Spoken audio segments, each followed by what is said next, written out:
Yes, hello. This is part 7 of the chapter Chemical Bonding. We have been discussing various theories. We started with the Lewis theory, which only spoke about the how to draw the basic structure for a given molecule, like how to choose the central atom, and then how do you fill the bonds basically, right? And then you can also count how many lone pairs, and we also understood the concept of resonance and formal charge, which collectively decided what will be the optimal structure. It only ended up there. It did not give you any idea about the geometry. And that's when the Vespa theory was given.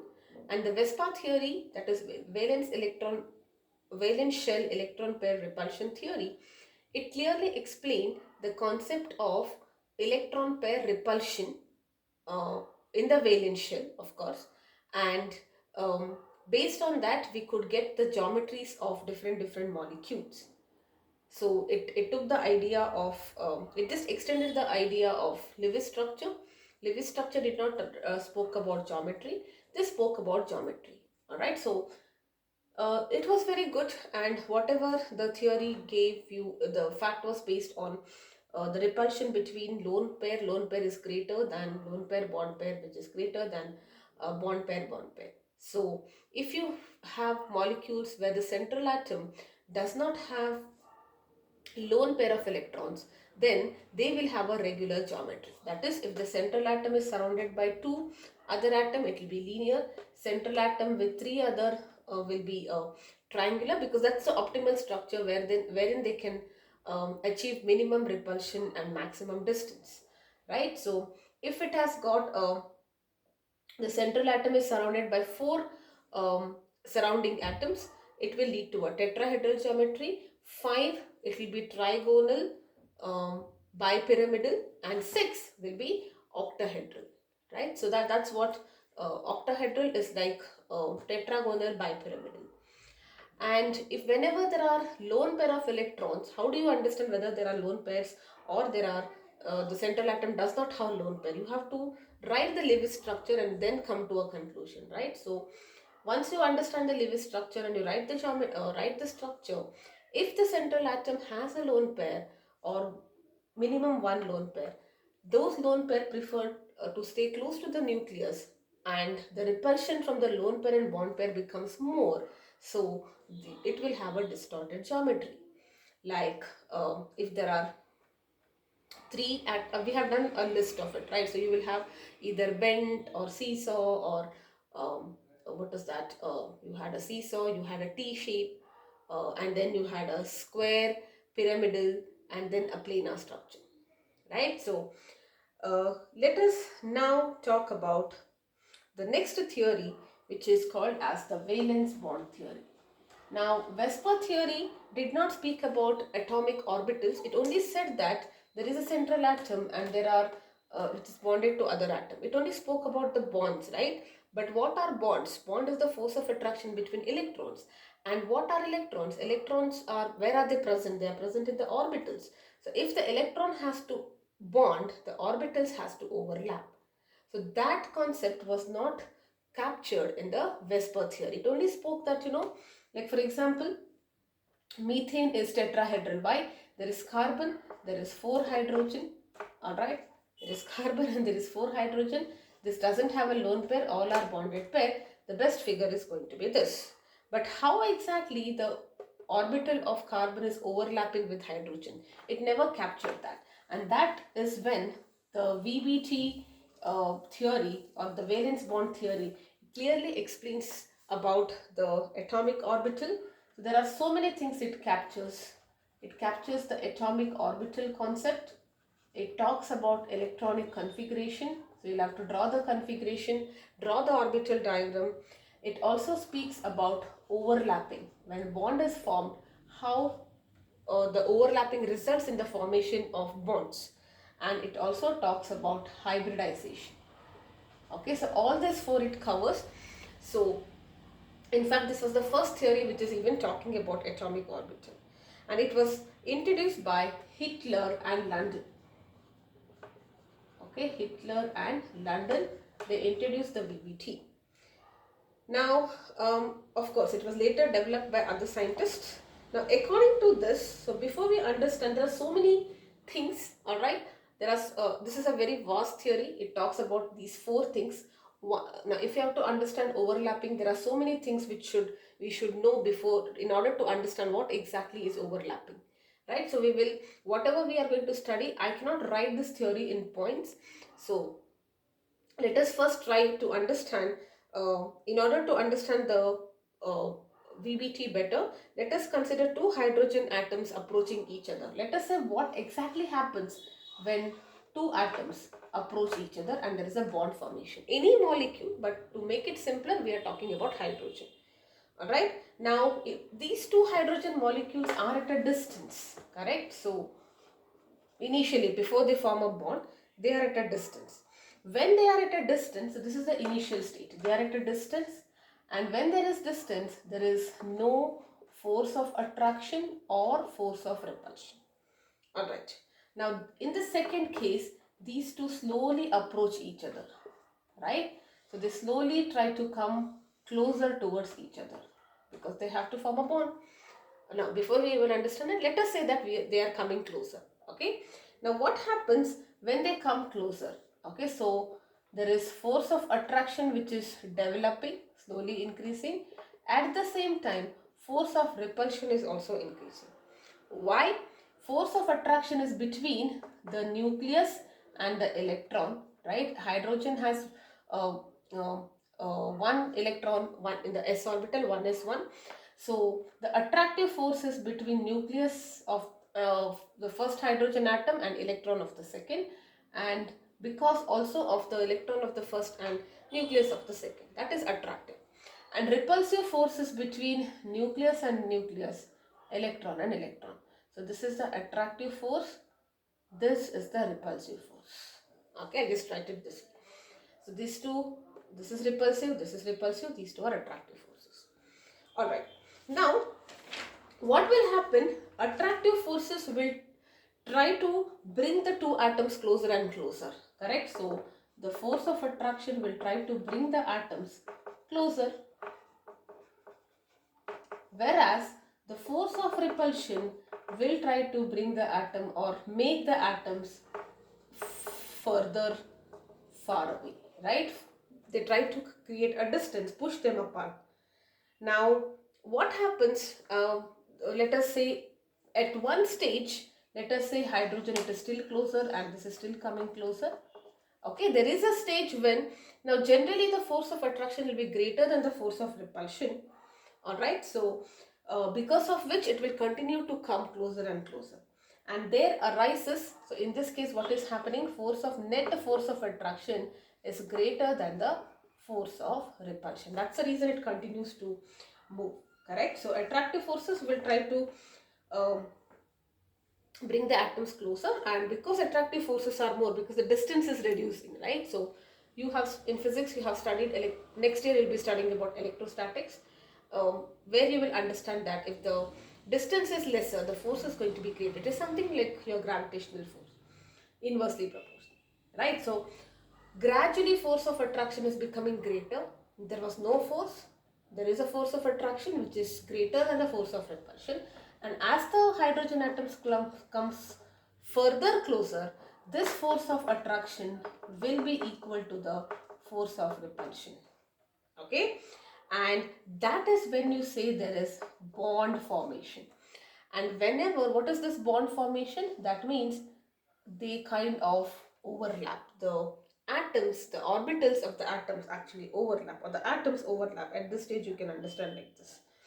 And when they overlap and whenever there is bond formation, energy is released. So that's the reason this state is, whenever the force of attraction and repulsive forces are equal, that is when the energy is minimum, correct? And this energy will be released is what we call as the bond enthalpy. Now further, if you try to bring them closer, then what will happen? Forces of repulsion will take over. Okay, and again the energy will increase. Okay, now to explain this, there is a beautiful graph which is mentioned. Let me just draw it. It's a super important graph. the graph of internuclear distance versus energy.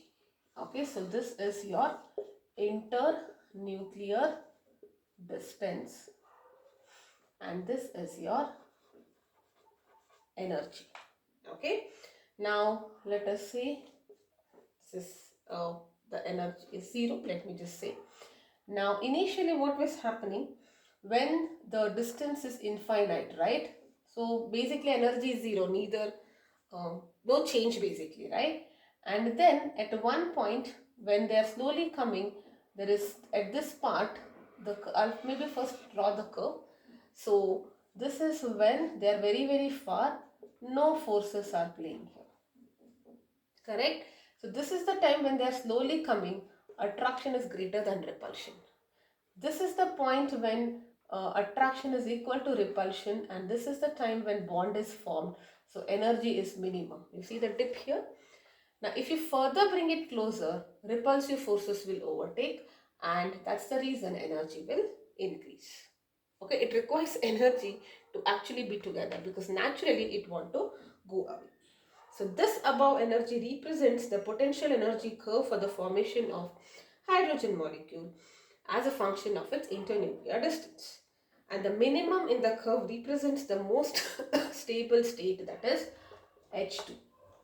Correct? So that kind of tells you why even a bond is formed, because this is the optimal condition when the energy is minimum, and anything wherein the energy is minimum, it is most stable, and that's the reason in now you know why bonds are formed to attain octet and all of that.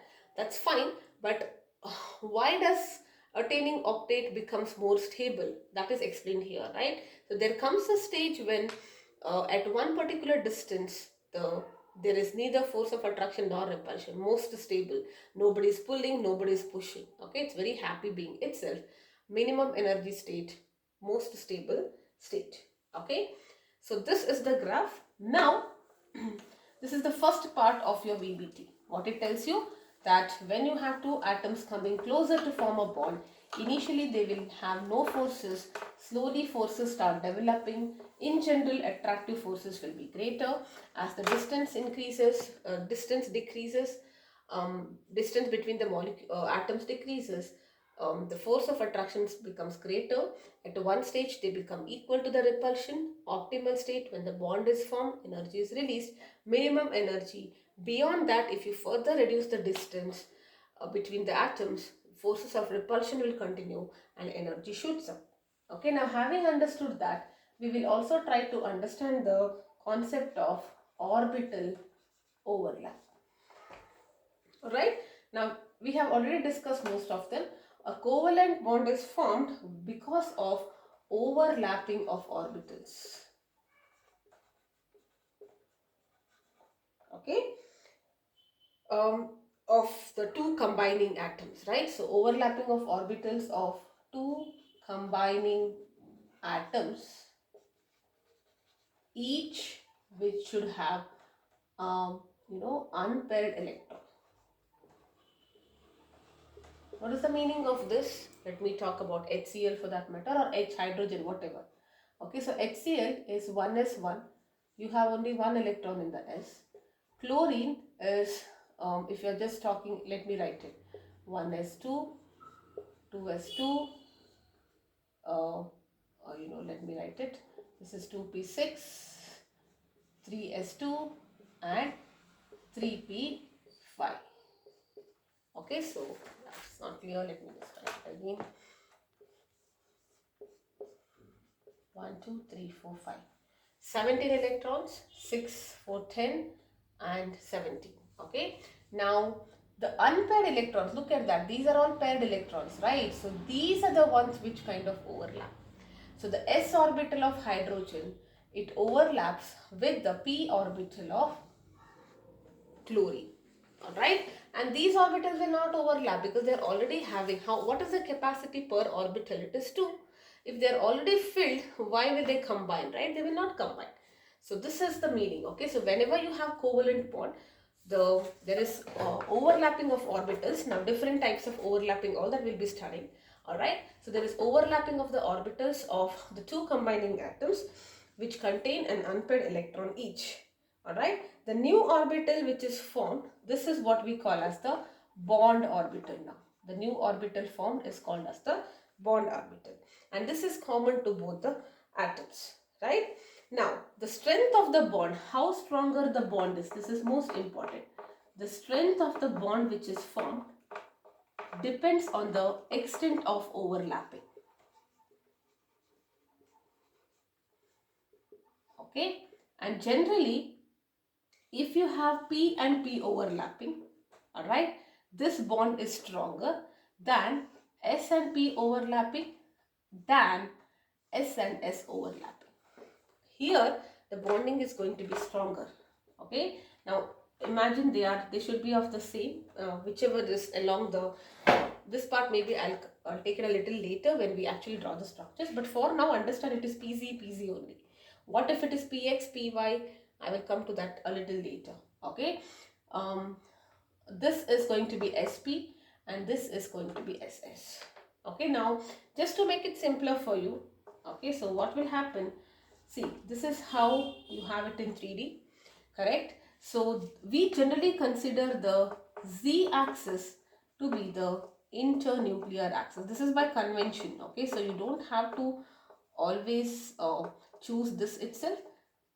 So that everyone is in the same page, we choose this. In reality, it can be any one of the axes. What is this internuclear axis? Let us say you have two atoms which are coming together, two or whatever, two, let us say. Okay, so the line joining the nucleus is what we call as internuclear line or internuclear axis. We are saying now in 3 dimension, if two atoms are coming like this in the plane of the board, I choose this to be the z axis and this can be x and y. This is by convention. Okay, now that means this PZ is of this shape. So when they kind of overlap, this bonding is to be greater because now where are the electrons? It is here and here, right? Maximum space is available for the electrons to bond when PZ and PC orbitals overlap this way. Okay, but here P will have electron cloud here. In the S it can be any region, right? What if the electron is here? Then the overlapping is not that effective. And here both are like spherical, right? Both are symmetrical, so you never know where the electrons are. So this is going to be the, out of the three, this bonding is not as effective because the extent of overlapping is lesser. Okay, so if I have to, now why PZ bond, what happens if PX and PY overlap, all that we will come in some time. Okay, so for now, when two, provided PZ is the internuclear axis, so when they kind of overlap, the bond which is formed is stronger because the extent of overlap is greater here, which is followed by SP and least in the case of SS. Alright, and also remember that the two electrons which are bonding, bond is formed when two electrons come closer, right? The two orbitals. So the bond which is formed will always involve electrons which are having the opposite spin. Please remember that. Okay, so if you are saying this is like this has to be like this. It has to be the opposite spin. Okay, only then they can actually form a bond. Alright, so one is clockwise, one is anti-clockwise. Now covalent bond is directional in nature and like I mentioned, it lies in the maximum overlapping, and depending on how they bond, in which direction they bond, you will have two kinds of bond, which is sigma and the pi bond. We will come to that, but before that maybe we have to know overlapping. There are positive, negative overlapping. Before we understand the types of bond, I think we should now talk about that so that this part will be super clear to you. Okay, so orbital overlapping is nothing but overlapping of orbitals during the formation of bond. Only those orbitals which contain unpaired or no electrons will overlap. All right, no electrons, why? In the case of coordinate bond. And then the electrons involving the bond formation should have opposite spins. PP overlap is stronger than SP overlap, and SS overlap is the least strong amongst the three. Alright, now let us say what I just told you, types of overlapping we will see. There is something called as positive overlapping, which is also called in phase overlapping, and there is also something called as negative overlapping. Now this part, exam point, is not very important, but to understand it better, you definitely need all this. Okay, so what is this positive overlapping? Positive overlapping is when, so if I'm drawing like this, it means it's the pz. Okay, so pz of one atom and pz orbital of second atom, they kind of overlap like this. What is this plus here referring to? You can visualize at this stage it, the plus sign, to be like the electron cloud region. Okay, now the reason why, actually in reality it is nothing but the phase, right? So you know, orbital, in reality, if you go back to your atomic structure, they are written as wave functions, and when two waves interact, there can be a constructive wave or a destructive wave. This means it's a constructive wave. Two waves are constructive, like, you know, one wave and one wave, the crust on top of crust, that is when it is constructive. Correct? So only when the waves are constructive. Now don't worry about it if you do not get it. I'll explain this in atomic structure. So when the waves are constructive, that is this scenario. In orbital wave, we write it like that. Correct? So, or just to make it simple, plus is like the positive lobe of the orbital and minus is the negative lobe of the orbital. When I say plus and plus should come closer, that results in the positive overlapping. And if plus and minus come together, okay, this will overlap, but it will not result in the formation of a bond. Here also it is Pz and Pc. So this will help in the formation of a bond, because you can visualize, like I mentioned, for at this stage you can visualize that here you will have electron, here you will have electron, no electron, electron, no electron region, right? So it's a density, all right? Now, if you have a Pz and a s orbital, okay, so you have Pz of one atom and s of one atom. If both are positive, it is constructive, but if it is like this, okay, if it is like this, then it will not, this is Pz and this is s. It will not result in the formation of a bond. Okay, Pz we have done, this we have done. S and S, it's very simple. This is S and S. Correct? This part is also fine. Next will be Px and Px. Correct? So Px, if I consider my Z to be like this, I consider my Px like this. So this is my Px and this is one more Px like this. Correct? So this should be the plus and this should be the plus, minus, minus. Then it will form a bond, and this bond is what we call as pi bond. I will come to that. And here, if this is plus, this is minus, and if this is minus, this is plus, it will not form a bond. Okay. Similarly, this is Px, Px, Px, Px. Similarly, I can have Py, Py, Py, Py, plus, plus, minus, minus, Py, Py, okay, plus, minus, minus, plus. They are all out of phase, destructive interference. Okay, I have written slant because it's coming towards you. This also results in the formation of a pipe. Okay, and what if you have Px and S? Okay, so this is Px and S. They will never overlap, meaning the overlapping region itself is less. There's zero overlap. You see, look at that. Is it able? Do you see any intersection part here? No, it is perfectly fitting here, right? So no matter it is positive or negative, it is a region of zero overlap. Okay, so this they can ask you where the overlap itself is zero, no overlap. S and P will overlap only if you consider Z to be the internuclear axis. S and P Z will overlap. S and Px will not overlap. S and Py will also not overlap, because it's like this. S is coming like this. Correct? So it cannot overlap. Okay. Similarly, Px and Py, they also cannot overlap. Px is coming. Px is like this. Py is coming. Where will they overlap? Look at that. It is something like this, right? There is no overlapping here. Correct? So why are we studying this? Because this knowledge helps you to understand which bond is going to be formed stronger, whether a bond is even possible or not. So please remember this. PZ, they will always under overlapping is in this direction. Um, this is S and PZ. Okay, this will also result in the formation of bond if positive lobe is overlapping with the positive lobe. S and S, they don't have any spatial. S is spherical, it is symmetrical. So in any direction they overlap, you will always get a bond. PX and PX, it is like this, so they can only overlap like this. Correct? So PX and PX will create a result in the formation of a pi bond. In all these cases, we say it is a sigma bond. Okay, now what is sigma bond? Sigma bond is when you have head-on collision, and pi bond is when you have sideways collision. Similarly, Y, it will be like this. They are parallel to each other. Alright, and always remember, when the positive of one orbital and the negative lobe of the second orbital, which is about to overlap, if they are together, then it is out of phase overlapping. Though there is overlapping, it will not result in the bond formation.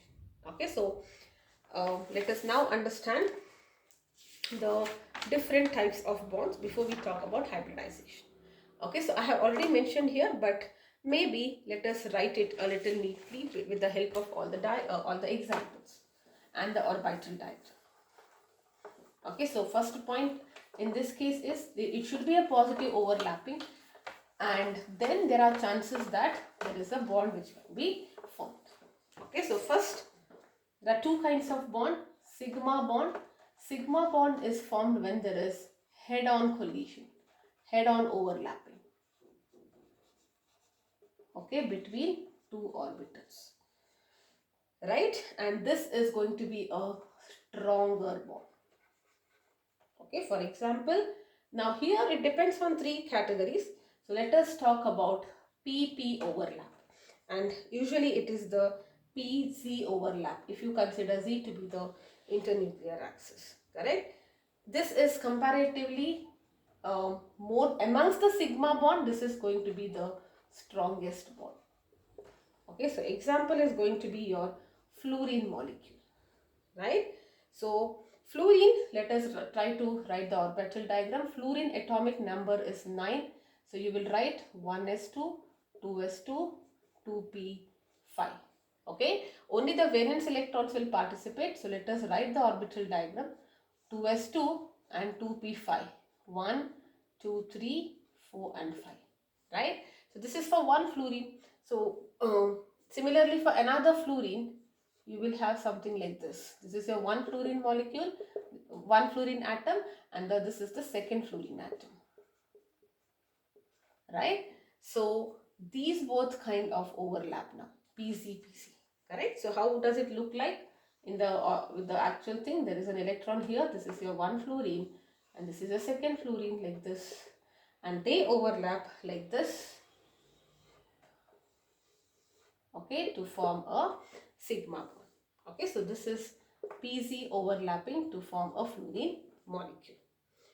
Let us now, and this is the first category. Okay, now the second category is that it can be S and P overlap, S and PZ overlap to be specific, if you are considering Z to be the internuclear axis. S and PX, remember S and PX, PX is like this, 0 overlapping. S and PY also 0 overlap. This is in the example of HF molecule. Okay, hydrogen is only 1s. Okay, 1, and fluorine is outermost. I will write 2s2 and 2p. Just now we had written 2p5. This is 2s2, 2p5. The s orbital of hydrogen now will overlap with the pz orbital of fluorine. So s orbital positive. Alright, so and pz orbital, which is also having an electron like this, they overlap to give you a HF molecule like this. Okay, so this is the second type of overlap. Amongst the two, this is strongest because of the extent of overlapping. Okay, both are directional.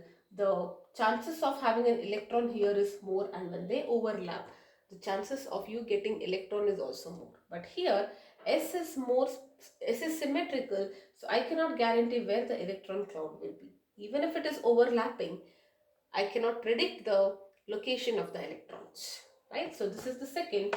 And the third one here will be your SS overlapping.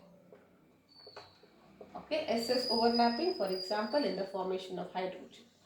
Hydrogen has only one electron. This is oneness of one hydrogen, oneness of other hydrogen. Okay, oneness is spherical, right? That's the reason I'm writing it. This is formation of HF molecule.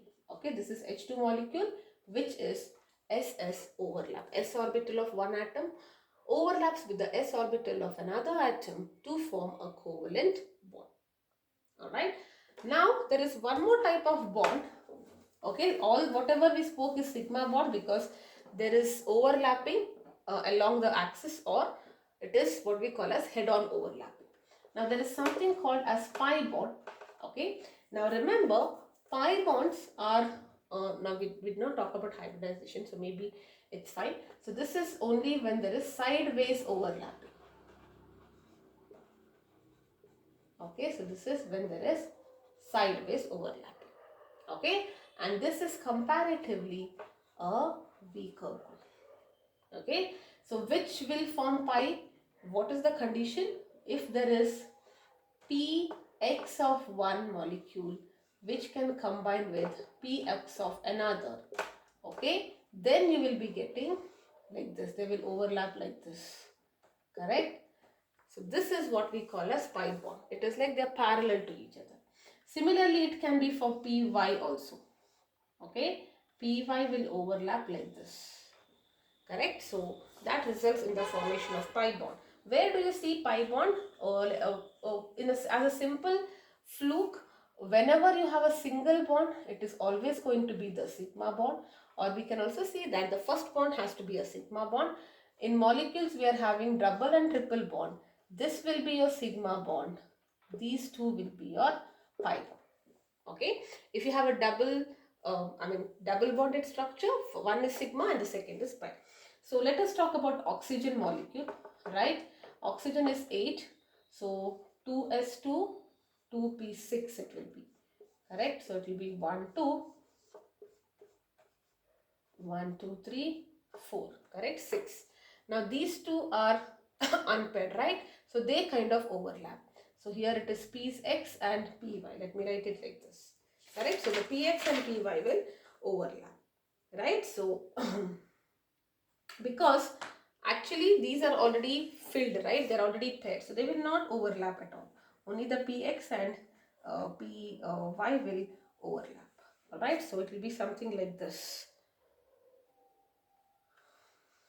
This is your px, okay, will overlap with the px. I'm talking about this, and this is your py, which will overlap with the py. Plus here tells you that it is a positive thing. Alright, so px, py or pz, however you want to say. This is how there is an, okay, 1 minute, px, there are two bonds, right? One of them will be a sigma bond, sorry, yes, first bond has to be a sigma bond. Alright, so the two bonds are formed. This bond has to be a sigma bond. So I will write it as Z here. This can be X or Y, doesn't matter. Alright, so first there is PZ overlapping, which is always going to be the sigma bond. Okay, and then you have PX, alright, PX, they overlap sideways like this. Since it is not possible for me to show it here, we write this overlapping like this just to denote. But in reality, they are actually closer, right? Diagram wise, if I make this lobe bigger, I cannot show the merging of this, correct? So in the oxygen molecule, the first bond is always going to be the px, if the p orbital is having unpaired electrons, the first bond is always going to be the pz bond, pz, that is the sigma bond. The second bond will be the px bond. In the case of nitrogen, what will happen? Okay, so nitrogen, you have 7 electrons, so it is 2s2, 2p5, right? So 1s2, this is 2s2 and I am writing, okay. Oh, sorry, 2p3 it is. Oh, this is 2p4. Okay, this is 2p4. A total is 6, right? 1, 2, 3, 4, 5, 6. So this is 2p3. So nitrogen has like this. There are 3 unpaired electrons. So first pz will overlap sideways, sorry, head on. Okay, so this is pz.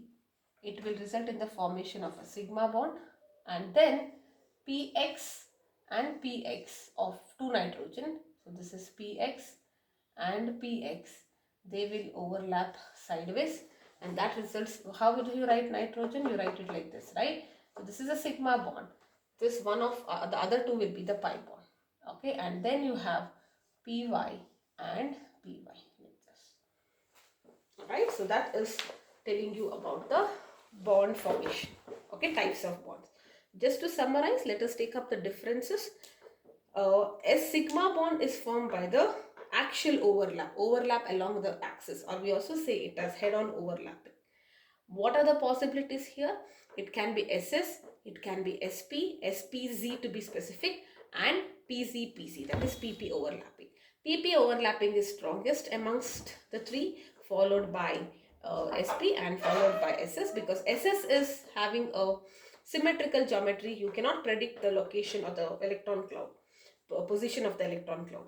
Whereas in the case of p orbitals, this is closer to a node, right? Only this region will have electron density. So that's why the extent of overlapping is greater in the case of pp overlapping.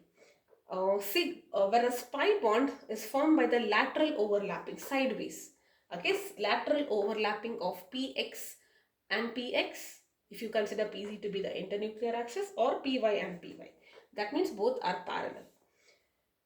Sigma is stronger because of greater extent of overlapping and pi bond is weaker because of the lack of extent of overlapping. Okay, there can be only one sigma bond. There can be 1 or 2 pi bonds between two atoms. Sigma bond is formed and it can be rotated along the bond axis. Now this part you will understand it in alkanes, but if I say there are sigma bonds, imagine this one of my, or I don't have another pen. So this is going to be one bond and this is another bond.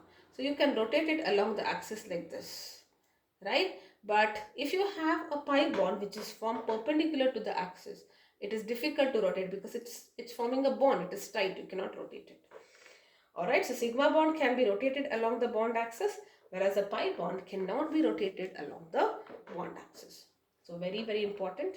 Before we talk about hybridization, you should know this. Okay, so what the first part of the VBT tells you that when atoms approach closer, there is a bond which is formed. That is when the forces of attraction equals repulsion. Bond formation always results in stability because there is energy released. Point number 1. Whenever the bond is there, it is actually nothing but the overlapping of the orbitals, and those orbitals should be of the valence shell, point number 1, and they should contain unpaired or no electrons. Okay, so for now we are considering unpaired because we are talking about covalent bonding. If it's a coordinate bond, it can be empty also, but paired will never overlap. They are already paired, correct? They are like the lone pairs, correct? Yes.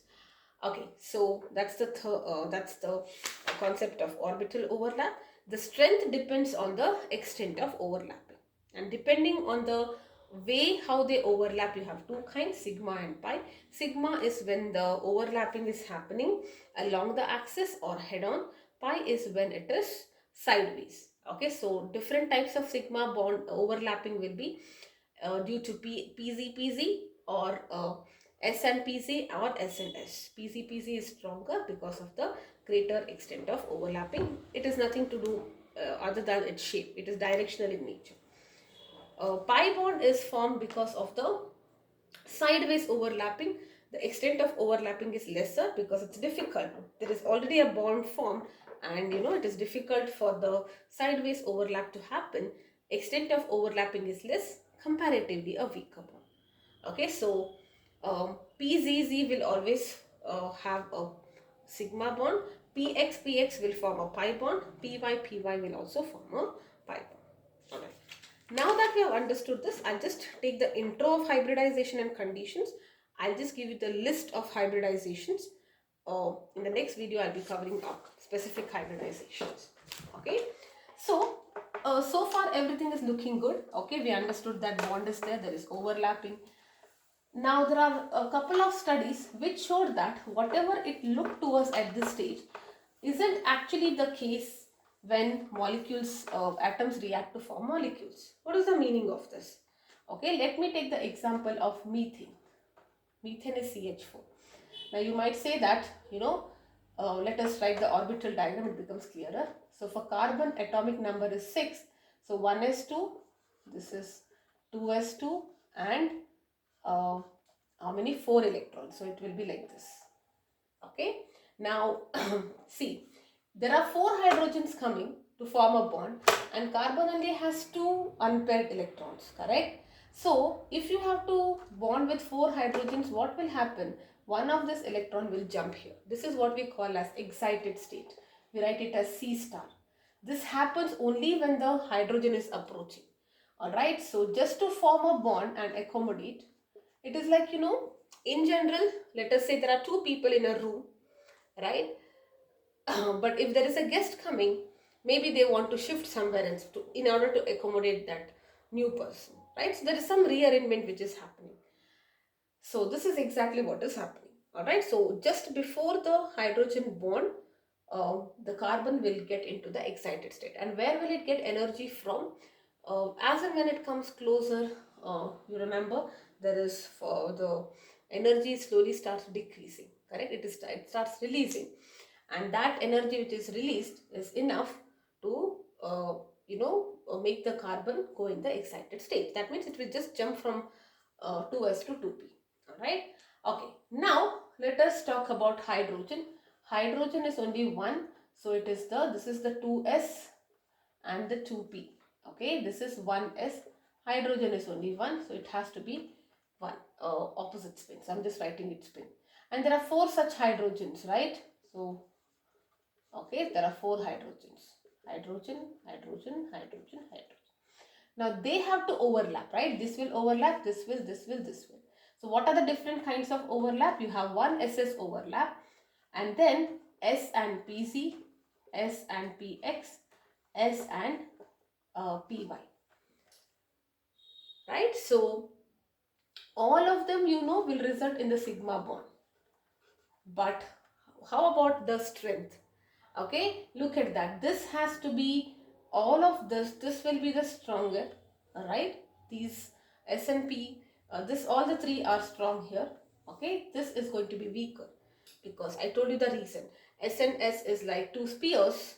Okay, I will not be able to predict, it is not having a direction, I will not be able to predict where the electrons will be.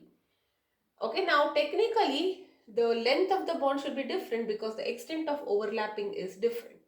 Here there should be 3 smaller bonds, one bigger bond. Also, in other words, think about it.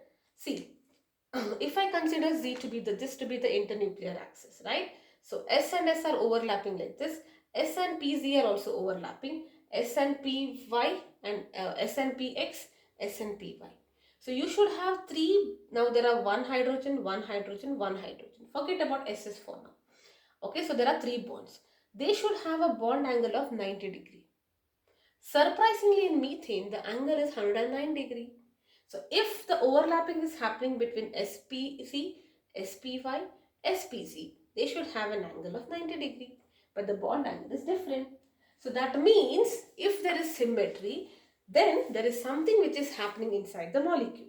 And that something is nothing but the mixing of molecules. Do you agree they will have different energy levels? Because the energy of 2s is lesser than P, correct? So the mixing of atomic orbitals of the same atom having comparable energies to form equal number of identical orbitals with the same energy is what we call as hybridization. Okay, so all this, even in the case of beryllium chloride, okay, this is beryllium chloride. Okay, so beryllium atomic number is 4, 1s2, 2s2. Okay, so the 2 electrons were here. Okay, but when the chlorine is approaching, one of them will jump here, and in the chlorine, this is S, right? This is S orbital. And for the chlorine, remember it is 3p here, which is empty, right? So there is the thing is between S and P, correct, in the case of beryllium, correct. Now again the problem is the same here. One of them will be little greater than the other because of the extent of overlapping. All this, and this is happening in with all the molecules, right? So methane is something that is very the famous example which people give to understand why hybridization was important, or why did people think about hybridization. Okay, so what is this hybridization? It is nothing but mixing. Hybrid fruit, you know, they mix two good quality fruits, right? So what is getting mixed? It is the mixing of atomic orbitals, okay, of the same atom. Please remember that. Okay, atomic orbital should be of the same atom, and those orbitals should have comparable energies. It's not like 1s will mix with 3s and all that. Nearby comparable energies.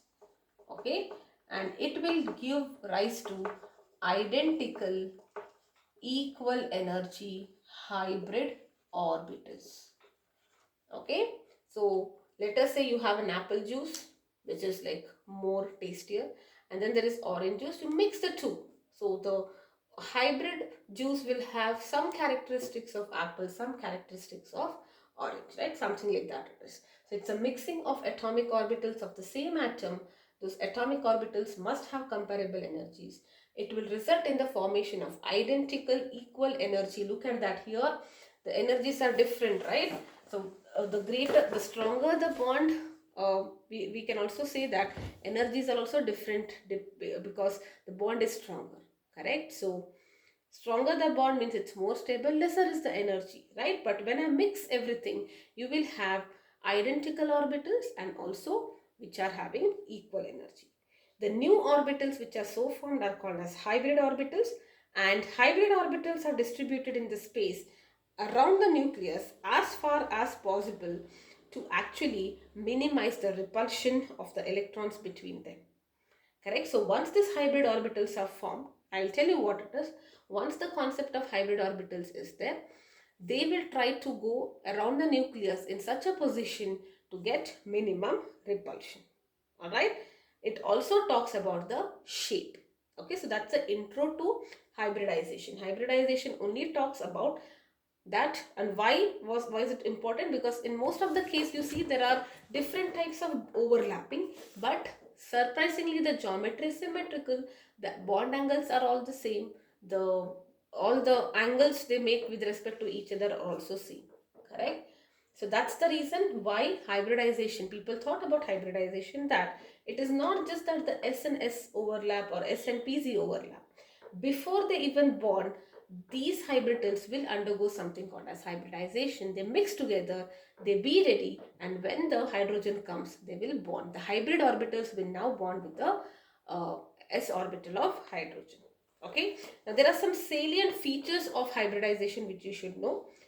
The number of orbitals which are mixed is equal to the number of atomic orbitals that are actually undergoing hybridization. So how many, if two people, if there are three things they are mixing, after mixing you are getting three orbitals.